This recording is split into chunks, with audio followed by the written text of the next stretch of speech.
superstars, it's your pal Danny here with a combined Words Are Matter planetary service announcement and Spot the Propaganda all in one. We can also tack on commercial for your favorite t-shirt because this is my latest design, Psy-Ovs. It is on sale now. The design that is on sale is a little bit different. I think that the Global Lizard is actually a little bit better. I'll include links below, comes in a jillion styles and products and makes wonderful holiday gifts. Okay, let's get back to today's topic. So I heard a very short mainstream legacy news clip on the No Agenda podcast.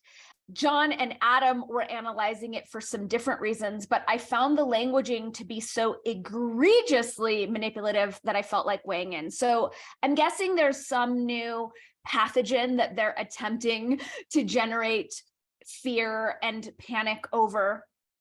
And so in the segment, we had the spokeshole, and I'm using that phrase with confidence because these are not journalists anymore. Like, journalism is objective. It presents both sides. Journalism is notably devoid of editorialization. What we have these days are these paid shills who have no idea what journalistic ethics are to save their lives. But I feel weird saying that because I'm not even sure that they're real people. They might just be holograms. Anyway, so the spokeshole was interviewing the doctor or the expert, right? And this is a big part of the op. We have this expert class, which very often has a lot of like initials trailing their name, and they're propped up as these superior beings who allegedly have the authority to tell all the rest of us what to do with our bodies. The doctor being was going off on like the fear porn around some new pathogen.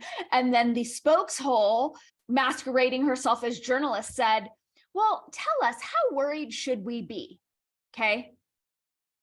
How worried should we be? So she's not asking the expert on science or virology, how dangerous is this pathogen?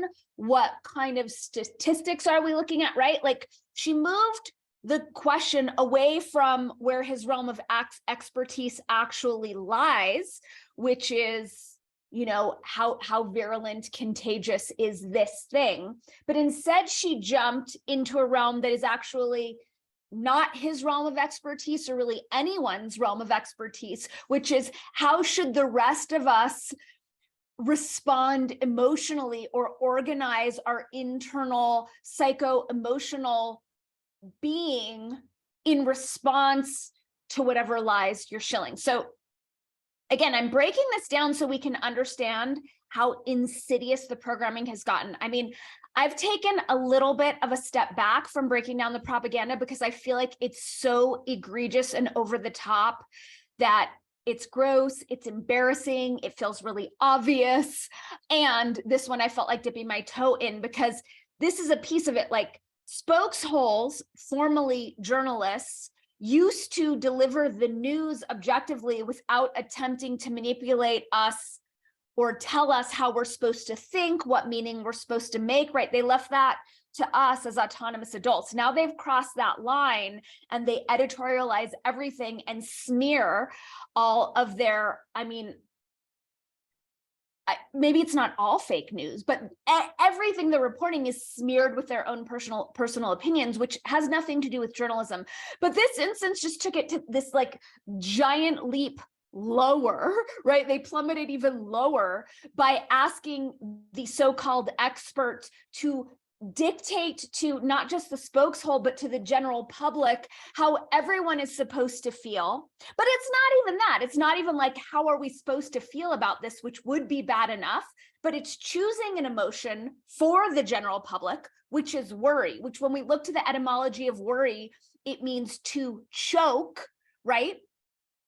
So she's programming A, him, and B, the populace with, okay, we've decided that everyone is supposed to worry, and now I'm going to defer to you, the supposed expert, to let the people know how much they should worry, how much negative hormones and cortisol they should be flooding their bloodstreams with, how emotionally dysregulated we are dictating the populace is supposed to be. Can you see how completely ridiculous this is. And the fact that it's happening under the guise of journalism is just, it's particularly heartbreaking for me as a journalist, but it's also particularly heartbreaking given that the vast majority of the population still trusts these people and is not aware of these manipulation techniques that are absolutely hypnotizing them and mind controlling them. So this was such an obvious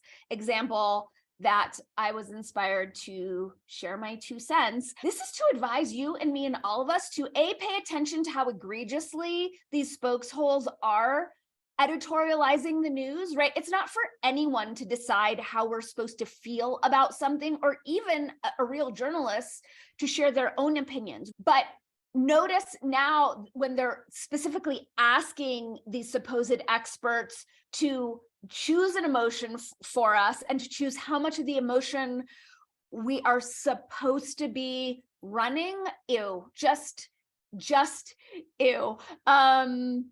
Thanks for paying attention. Thanks for alerting your friends and family who are still buying into this nonsense to these techniques so that we are resourced to not take the bait.